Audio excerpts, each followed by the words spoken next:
JWC शहीद नाज़िम जोखे जे लाइ तहरीक हलाई, उन जा जेके सरदार उहे जेल में पहुता, पर उन जा बि माइट ठही विया। शहीद अजमल सावंत जी तहरीक असां हलाई सरदारनि जे खिलाफ, तव्हां ॾिठो त उन में बि जिरगो थियो ऐं उन वेचारे जो खून 1 करोड़ रुपए में निपटायो वियो। वरी शहीद फातिमा जा वारिस,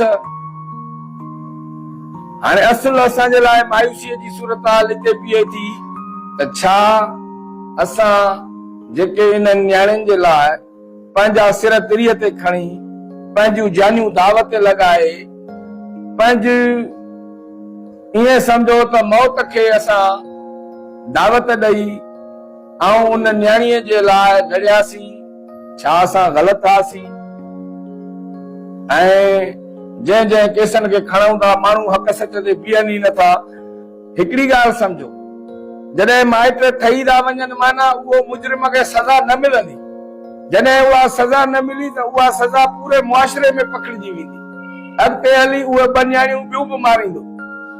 हाणे इहो आहे त असांजे लाइ वरी बि कंहिं ॿी फातिमा जो केस ईंदो, असां उन सां ईअं ई बीहंदासीं जीअं हिन न्याणीअ सां बीठासीं। हुन जा माइट छा था कनि, अॻिते हली उन जो रिज़ल्ट छा थो निकिरे, असां पंहिंजे ज़मीर जे आॾो उन न्याणीअ जे लाइ, उन न्याणीअ जी ज़िंदगी बचाइण जे लाइ या उन न्याणीअ जे हक़नि जे लाइ जेको बि थी सघियो असां कंदासीं। पोइ चाहे उन में असांजी जान वञे हली, चाहे उहे अॻिला माइट उन जा ठही वञनि, पर असां इहा जेका जंग आहे इहा न छॾींदासीं।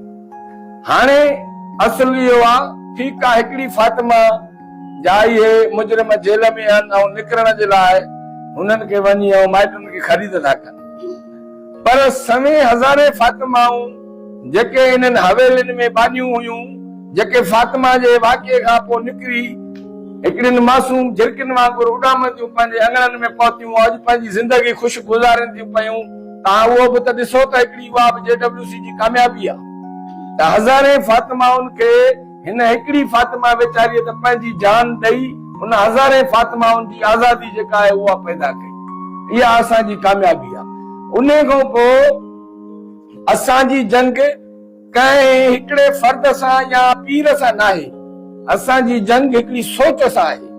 पुराण पसंद, जाइलाना, रुजत परस्त, एक्सपायर थियल, रद्द थियल हिन डिजिटल साइंसी ऐं टेक्नोलॉजीअ जे दौर में दुनिया वञी अलाए काथे पहुती ऐं हे अञा ताईं झाड़ू फूकूं, तावीज़, गड्ढा, धूतियूं, भूपा ऐं अहिड़ियूं शयूं जेके माना हिकिड़ियूं अॼु जे दौर में हिकिड़ो कंहिं कम जूं कोन्हनि।